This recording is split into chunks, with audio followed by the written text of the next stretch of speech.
Para sa pamilya, ibinaon ko ang sarili ko hanggang sa bumigay ang katawan ko. Ang pangalan ko ay Ernesto. Ito ang kwento ko. Isa akong nai sa loob ng 12 taon. 12 kaarawan na wala ako. 12 Pasko na sa cellphone ko lang nakita ang pamilya ko. 12 taon na paulit-ulit kong sinasabi sa sarili ko, kaya ko pa. Nagtrabaho ako sa Middle East bilang maintenance supervisor. Mabigat ang trabaho. Mabagsik ang init. Pero tuwing nagpapadala ako ng pera pauwi, gumagaan ang pakiramdam ko. Halos lahat ng sahod ko, pinapadala ko. Kaunti lang ang tinatabi ko. Pambayad ng renta. Pangkain. Pamasahe.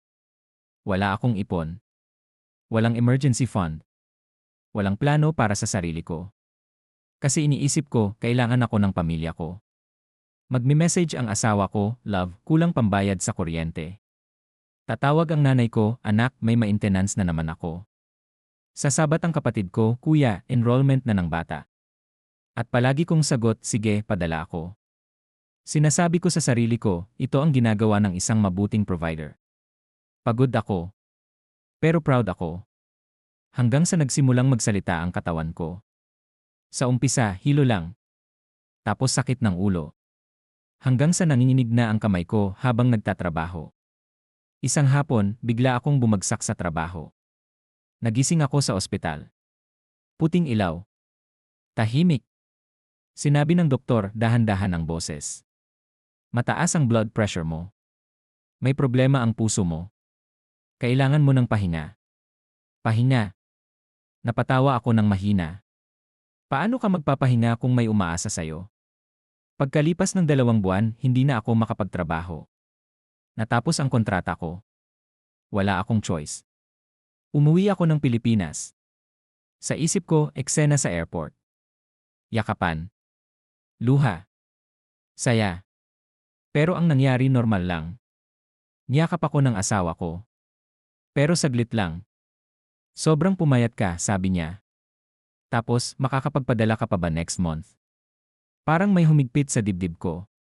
Sa bahay, tuloy ang buhay. Malakas ang AC, nasa mesa ang mga bills. Naghihintay ang mga problema. Sa dati kong kwarto ako natulog. Parehong pader. Parehong electric fan. Pero iba na ako. Mahina na ako. Kailangan ko ng gamot. Kailangan ko ng check-up. Isang gabi, sinabi ko sa asawa ko, kailangan ko ng pambili ng gamot. Napabuntong hininga siya. Wala tayong extra ngayon. Baka next week na lang. Ang next week, naging next month. Iniiwasan ako ng kapatid ko. Mabait ang nanay ko pero wala rin siyang magawa. Doon ko napagtanto ang masakit na katotohanan. Noong malakas ako, mahalaga ako. Noong nagkasakit ako, pabigat na ako. Walang nagsabi. Pero ramdam ko. Narinig ko ang mga bulong. Sayang, umuwi agad. Akala namin tuloy-tuloy pa. Tumigil na akong humingi ng tulong. Ibinenta ko ang cellphone ko.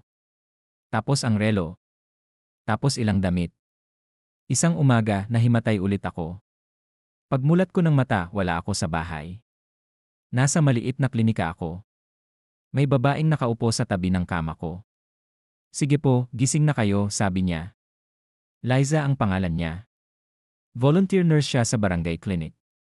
Sabi niya, dinala raw ako ng kapitbahay.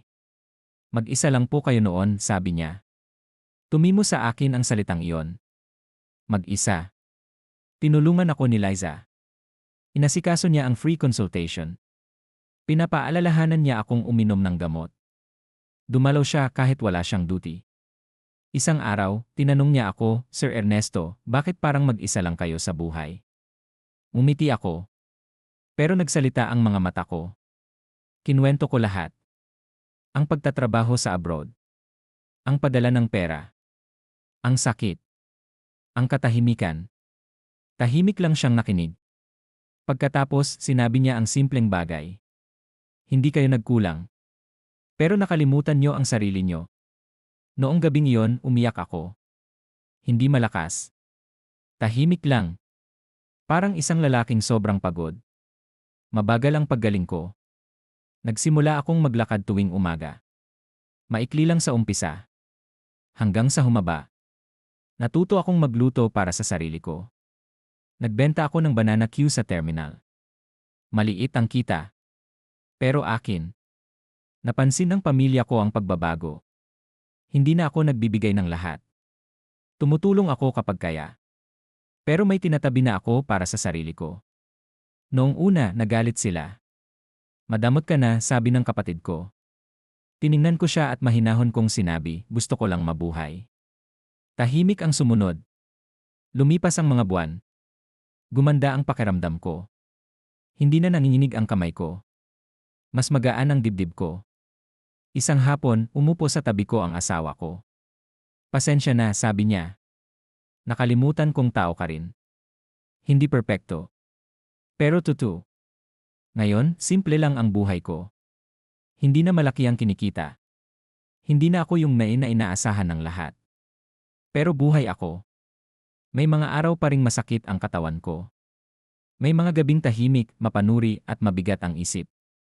Minsan, tinatanong ko ang sarili ko, mali ba akong tumigil sa pagbibigay? Madamot ba ako dahil pinili ko ang sarili ko?